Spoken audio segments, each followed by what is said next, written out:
This video today is all about the difference between getting a fixed rate mortgage versus a variable rate mortgage. And if you are leaning towards the security and the assurance of what comes along with having a fixed rate mortgage, you want to really consider the two bets that you're making when you decide to go that route.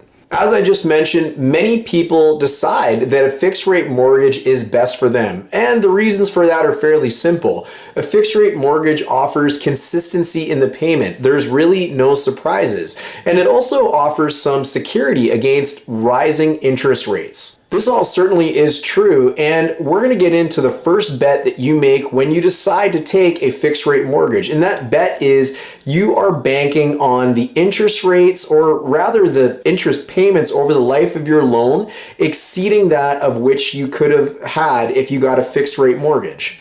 This means that you are convinced a variable rate mortgage ultimately is going to get more expensive in the long run than the fixed rate product that you might have access to right now. Let's do a little bit of an example. Let's say there is a fixed rate product at 5%, and you can also get a variable rate mortgage for the same term of approximately 5 years for 1% less at 4%. Now, in most cases and historically, the Bank of Canada, whenever they've decided to raise interest rates, they usually do so by about a quarter point each time. And this is for many reasons, but mainly to not shock the economy with monstrous rate hikes. So since we have this 1% spread between the fixed rate and the variable rate, the first bet is that really you're thinking that the interest rates are going to increase by a quarter point at least 4 times, thus matching what the fixed rate available is right now. Or better said, that's 4 increases over the life of your mortgage. So in this example, the variable rate now matches the fixed rate that you could have got.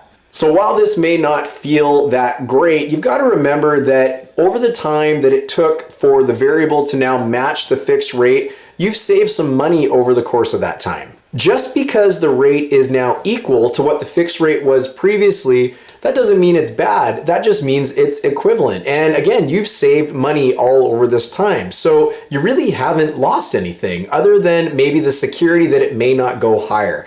However, let's use the example that the rate continues to move. And let's say it went from 4% to 5%. And let's say it goes even 1% higher, getting increased maybe up to 4 more times, up to a rate of now 6%, a full 1% higher than where the fixed rate was at the time that you got your mortgage. You need to remember there was a period where you were actually saving money with the variable rate over the fixed rate. And now with this fictitious example, you are now starting to give some of those savings back because the rate is now exceeding the fixed rate that was available at the time. So the question is, how long does that need to continue until you actually start losing money? So by choosing a fixed rate mortgage over a variable rate mortgage, you're really making a bet that you're going to give back all of the savings that you've acquired over the term of your loan. Definitely something to think about, because you have to question how many times in history has that actually happened. The extra seasoning that I want to put onto this is really that a mortgage is typically a 5-year term for most people. So the rate may go above where the fixed rate was, but will it actually stay there, or will it return to levels that were below where the fixed rate was initially? Hard to say, but you need to take that all into the account when you are making this first bet. So that leads us to bet number 2. And bet number 2 is that you are not an average person. And if you're like most people, you probably are an average person. What I mean by that is the house always wins, like they say in Las Vegas. And in this example, the banks know that there is a 6 out of 10 chance that you will not see your mortgage through to the full contract term. The banks don't necessarily tell you this, and they want you to break your mortgage because it really pays off in this case for them. So the big 5 banks and also many credit unions, what they do is they charge their mortgage penalty to be canceled, and they use something called an interest rate differential. This is a mortgage penalty that is traditionally about 4.5% of the loan amount that you've borrowed.